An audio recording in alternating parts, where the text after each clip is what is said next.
Hello and welcome to your daily dose of Satoshi's news. Today's date is Thursday, the 26th of June, 2025. The year BSV comes alive. Branch your threads, expand your mind with treechat.ai, or your post put on chain. Right, let's see what we've got today. We've just got to go through some posts that I've got on my Twitter profile. Check out the views on the latest Podghost podcast. We're going to talk about this tweet from John Lennon, or the quote there.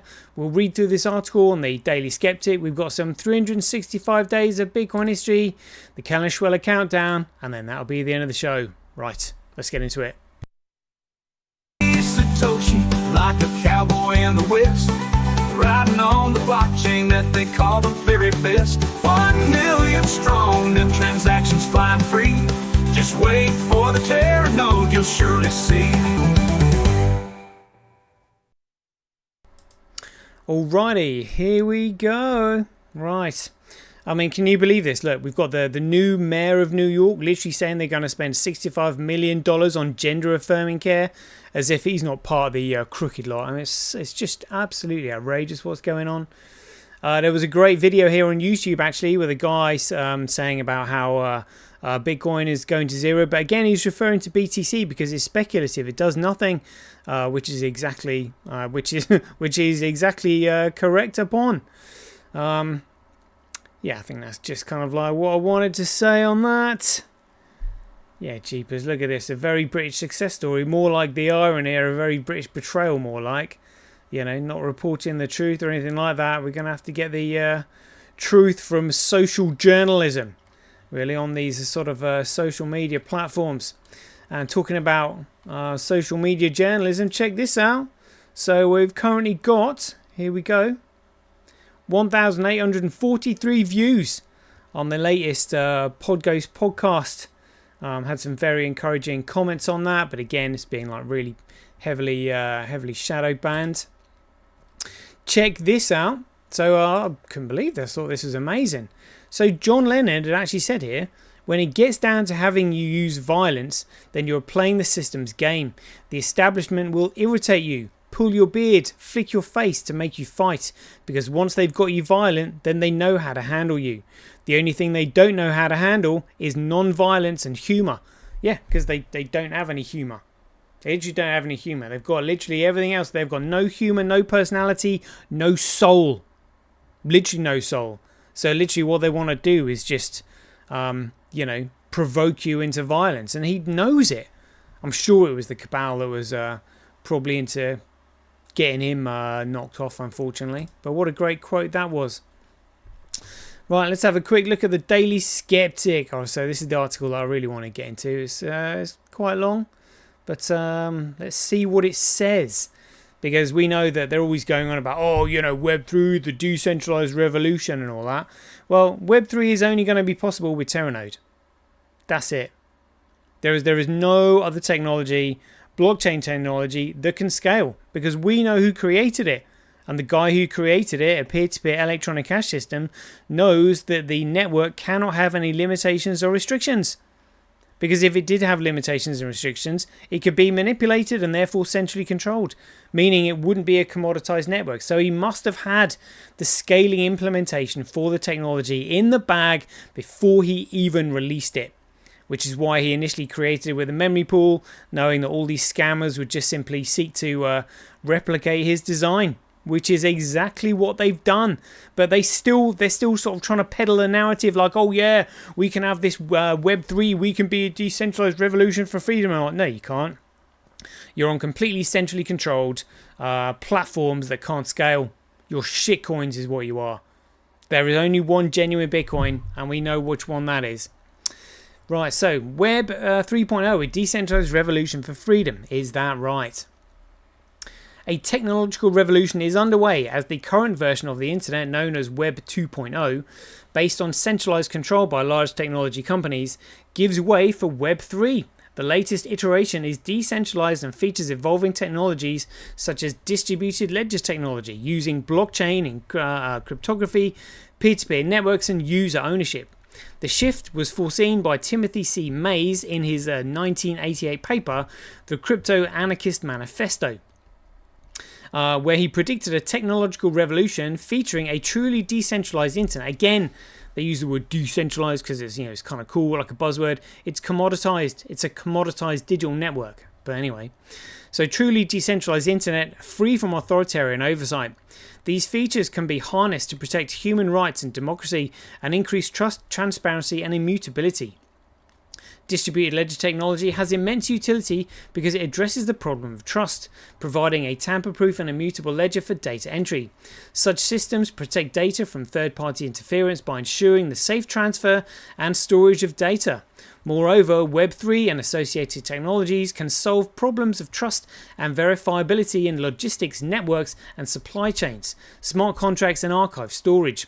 Organizations implicated in human rights violations often seek deniability in the first instance and will usually commence a campaign of disinformation and misinformation. It can be difficult to gather and store evidence of atrocities or protect vulnerable witnesses and journalists, especially when governments are implicated and have the entire apparatus of their state at their disposal to censor information. According to Hellstern et al. 2022, databases stored in centralized systems and supported by Web 2 are vulnerable to attack and data leakages, which can put victims at further risk of harm. However, distributed ledger technologies using blockchain and other cryptographic technologies can create secure and immutable systems out of reach of third parties that would seek to tamper with the data. Metadata can be generated each time data are added and a unique hash created to provide further proof of time and location. Even if a central authority were to order a takedown of such testimony, the multi-nodal nature of architecture would make that impossible. An example of how this technology is being used to create immutable historical archives comes from Starling Lab for Data Integrity, which represents a partnership between the Department of Electrical Engineering at Stanford University and the Soha Foundation. This project uses cryptographic tools and decentralized web controls to protect sensitive data and promote trust. See, look, it's all bullshit. The only data that can protect and provide integrity is the Bitcoin network. That's it, the genuine Bitcoin with the ticker symbol BSV. That's it. The project seeks to understand how authentication technology can promote trust in journalism, how authenticated metadata can secure chains of evidence, and how cryptography can be used to preserve and protect digital records. Case examples include raising awareness of the destruction of wetlands in Brazil, verifying the authenticity of photographs taken during the US presidential elections, and collecting the testimonies of 55,000 victims of the Holocaust. In the UK, concerns about networks of predominantly Pakistani heritage men carrying out organised child sexual exploitation reached national attention after Andrew Norfolk published the article in the Times newspaper in 2011. This eventually led to the commission and the publication of the J Report in 2014, which estimated that 1,400 victims had been exploited in Rotherham, and was followed by other local inquiries and reports, including a serious case review into CSE in Oxford and an assurance review of multi-agency response into CSE in Greater Manchester, and an independent inquiry into the child exploitation in Telford. These reports suggest that widespread networks of abusers targeting children and young people in major towns and cities have been allowed to flourish due to failures in the criminal justice system, social services, and local councils. Consistent failures to disrupt these perpetrators and their networks has led to suggestions of organised cover-ups to shield political power bases and protect organisational reputation. Finally, Prime Minister Keir Starmer has announced that a public inquiry into gang-based organised CSE will be established with the power to compel witnesses under the Inquiries Act 2005. The recent publication of Louise Casey's national audit into the nature, scale and characteristics of group-based child sexual exploitation on behalf of the Home Office may have informed this change of mind, as well as Rupert Lowe's rape gang inquiry, which seeks to uncover what happened, how did it happen, why was it allowed to happen. When suspected corruption or cover-ups are a possibility, it is important to consider the technology being used to house potentially incriminating data to ensure that the data are accurately logged and tamper-proof. Centralized systems designed on Web 2.0 do not provide this guarantee, and distributed ledger technology is the best way to achieve this. Given the questions a public inquiry might raise about interplay of culture, religion, corruption, politics, criminality and public sector failure, it is possible that it may not take place or will be delayed, or its remit will be so narrowly defined that it will neither reveal the true nature of the problem or identify the tools to disrupt and prevent further abuse from occurring. For example, the report on the independent inquiry into child sexual abuse by Professor Alexis Jay in 2022, which covered abuse in care homes, public schools and Catholic Church, failed to seriously address the type of gang-based abuse. Moreover, intimidation of witnesses, both victims and professionals, remains a significant cause of concern. A large-scale human rights atrocity of this nature requires the establishment of a national archive for the survivors of grooming gangs, as that proposed by Donna Rachel Edmonds. This could have a prosecutorial role as well as serving a national memorial to all those affected. Moreover, an archive of this nature, supported and protected using Web3 and distributed ledger technology, using the latest cryptographic technology, would provide an immutable record that will be protected from censorship, sabotage and cyber attacks. However, the transition to Web3 does not come without its concerns. Criminal networks and other bad actors can take advantage of its decentralized nature to act remotely and hide their activities under a cloak of anonymity. Not really, digital signatures and all that. Decentralization has enabled the development of dark web marketplace, where online platforms enable financial crime and other illegal trades, including human trafficking and child pornography, facilitated by the new payment methods and financial assets, including anonymity-enhanced cryptocurrencies, posing significant challenges to international law enforcement. In another example of Web3 misuse, criminal networks employ ransomware attack vectors such as denial of service to extort organizations and individuals by encrypting their data and demanding cryptocurrency payments in return for decryption. With no guarantee that this will be forthcoming, the UK National Cyber Security Centre identifies this as the greatest cybercrime threat, while the Home Office considers it a national security risk, particularly when critical infrastructure is targeted. Although Web3 comes with associated risks, its advantages in protecting human rights and immutability in public records have the potential to mitigate some of these concerns. Technological developments associated with Web3 have applications that extend beyond the creation of cryptocurrencies with which most people associate it. Distributed ledger technology, blockchains, and cryptography have the capacity to solve problems in relation to trust, authoritarian control, and potential sabotage from bad actors. Moreover, they can be used to preserve data for evidence, research, and historical reasons, including creating a secure repository for organised child sexual exploitation in the UK. With thanks to Richard Stewart for his technical advice in writing this article. Well, again, he needs to be educated on the genuine Bitcoin. That's what he really needs to know about.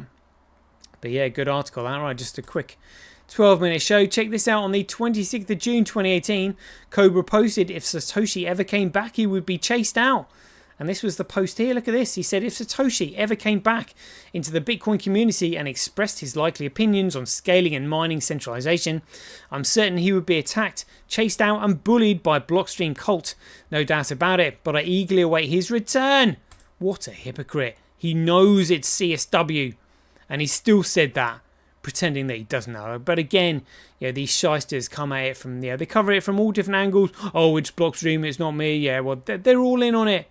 They've been doing this for thousands of years, covering their asses, giving people false hope, giving them new leaders to, give them new hope, and yet they're all in it together. We know what's really going on. Check this out, the Kellenschweller countdown. We're on the 26th of June, which means we've got 84 days left and counting. Come on, bring it on, bring it on. Right, there we go. We'll leave it there. It's a quick 15-minute show. Hope you enjoyed it so as ever.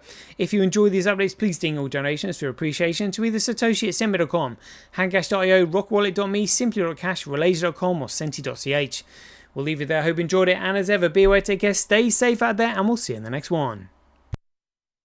2 years ago, you got SegWit, which we lied and cheated and stealed, and I was part of the lying and cheating and stealing to get SegWit, to get Lightning, which, by the way, had critical vulnerabilities and lost people's money. The king still has one more move.